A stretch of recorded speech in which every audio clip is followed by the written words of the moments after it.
Greetings everybody and welcome back to Smartwatch Tics, and thanks for taking time to take a look at this video. We're doing something I've never done before. I'm making a video to revisit the No.1 D7 smartwatch.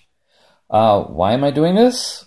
Primarily because of you and the comments you've been leaving under the videos of the review of this watch, along with my own personal experience in reviewing what's been going on over on the No.1 company blog about the D7. If you recall, when we published the original review, it was hyped as being a really long-lasting watch, that it would go for 5 days in standby mode, that it had a huge battery, and it had low power-consuming components like a smaller pixeled screen and other things that should give it a really long life. Well, can you see this clock face? It's 11 o'clock on May the 31st, and down here it says 35%. That's the battery amount that's left after exactly 24 hours. I started this at 11 o'clock yesterday, and I don't have much turned on. I have Bluetooth turned on but not tethered. I have Wi-Fi turned on and connected, and I don't have GPS on. And that's it. The only thing I've done is check the time periodically just to see how it was doing and get ready for this review. There's another little thing, getting it back. Now it's dropped to 34%. What we're getting are a bunch of interesting results from viewers. These are some of the comments that have come in on the No.1 smartwatch blog, and a few comments on the videos down here too.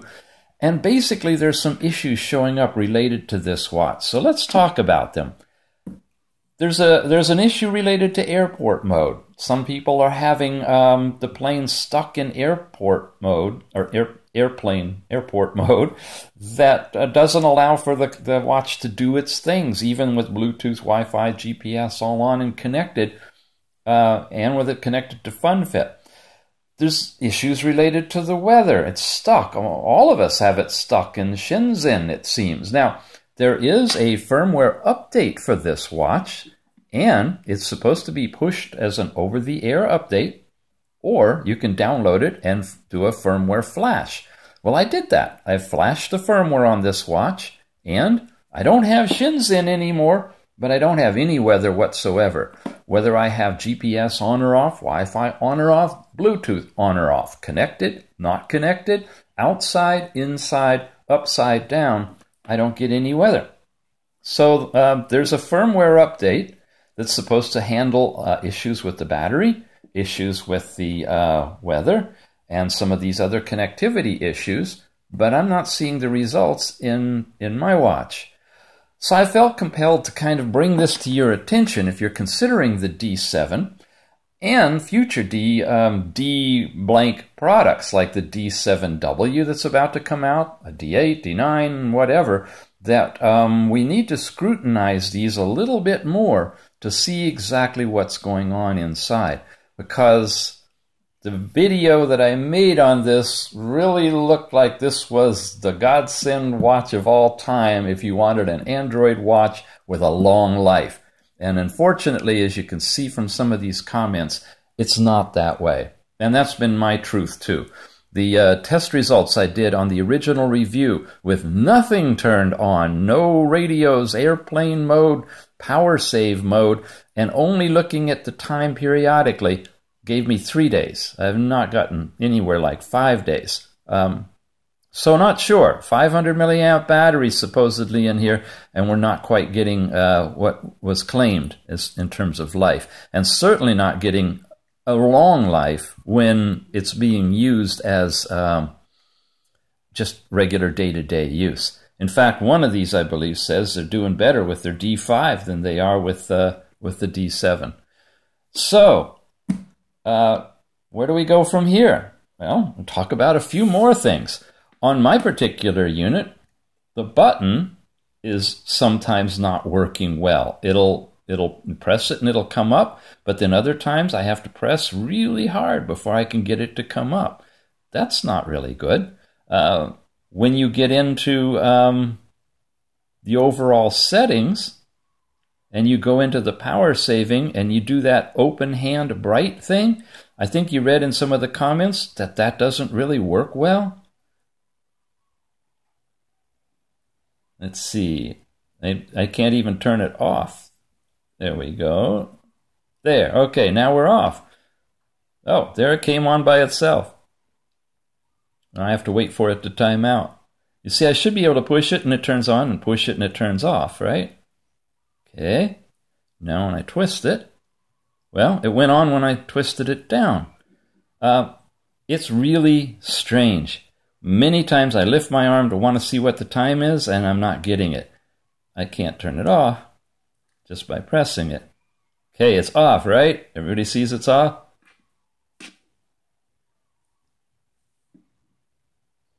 Ah, now it worked. Every now and then it works. It's not consistent, and it's a bit flaky in that.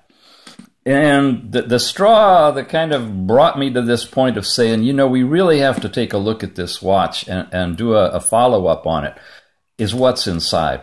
When I was attempting to put in custom watch faces like you see here, I got into one of those nasty situations that sometimes happens called boot loop.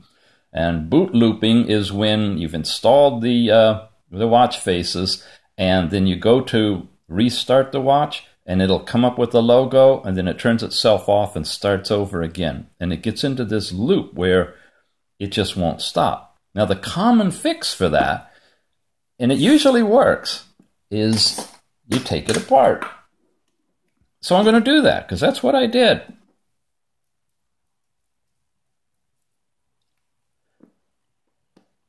Now, all of the Android watches that I've been in so far have had the opportunity for me to just go in. In fact, a lot of them I open up for you guys, and I guide you to where the pins are for the charging. And right near the pins is this little connector that lets you pop up the connector and remove the battery power from the watch. And so you basically, if it's in a boot loop mode, you disconnect the power, and you wait a few seconds and you reconnect it, and then you're good to go. It'll boot right back up again.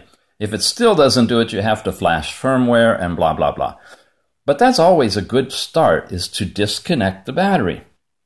Well, this watch, it has two connectors. One's over here, it goes down into the side there, and another one is right here, and it goes down there. All these things are the little antenna connectors. There's 3 of them that go into the antennas that are in the bands. And this, folks, right here, the twisted black and red wires are where the battery is soldered to the card, to the motherboard. The only way you can get out of a boot loop or to try to reflash the memory, because you have to have the watch off in order to reflash the memory. The only way you can do that is to cut or unsolder the battery wire. That's like, I need to call that to your attention. One, because it still got into that boot loop situation, which I thought was solved a long time ago. We had videos up on that when it was happening earlier in the watches, and all the companies updated things so that it doesn't ever happen again, but it did happen. And 2, the fact that it did happen and got me stuck took me to the point where I had to disconnect the battery manually without, you shouldn't have to get a soldering gun or clippers to fix your watch. You should be able to just disconnect the little connector. So the build quality on this, a button that doesn't work right for me and others, the lack of being able to quickly disconnect the battery if you need to when you get inside. I'm not happy with the build quality. I'm not happy with the battery. I can't get into it to even verify if it's 500 milliamps without taking the whole thing apart. But the battery life tells me that either the battery isn't holding the right kind of charge or the electronics are draining it too much, even though they're supposed to be low power. I just want you guys to know where we are is an update for the D7. Now, the D7W is supposed to be coming out, And No.1 says it's got all the fixes to the bugs that are in the D7, and it doesn't have the SIM card. So the SIM card slot's going to be gone or covered up, or just a little, I don't know, it's just not going to be there.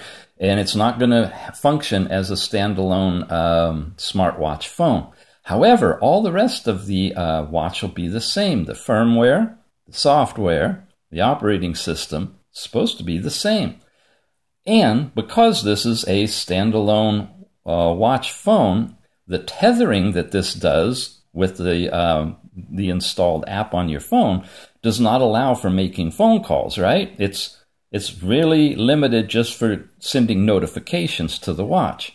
So you take away the SIM card, you're not going to be able to use this as a phone at all. They're not changing it so that it'll Bluetooth connect to your phone, and you'll be able to use it like you would a tethering, a true tethering watch, where you make your calls and text messages from your watch through your phone. No, it's not going to do that. It's going to be the same setup as the watch is right now. So the D7W will be like the D7, most likely exactly like the D7, but without the SIM card in it. So no ability to make or receive phone calls or text messages whatsoever from this watch. Okay, that's the current condition, of the No.1 D7 smartwatch, and I really, really, really appreciate you guys when you leave your comments in the show notes about whether you love it, whether you hate it, whether you have problems with it, because that is as meaningful as the reviews that I put out. When you watch a review of a watch that you're interested in and you want to know more, you're thinking of buying it, by all means, check the show notes down below and see what other people have had to say after they've had the watch for a while. By now, you all know that I really don't have the time, the wherewithal, or the patience to do deep battery testing of every one of these watches, because it takes days. And you have to turn certain things on or off. You want to know, does it work with the SIM card in it or without? All those things. So real users are encouraged to leave real comments down below about especially your battery life experience and anything else that comes up.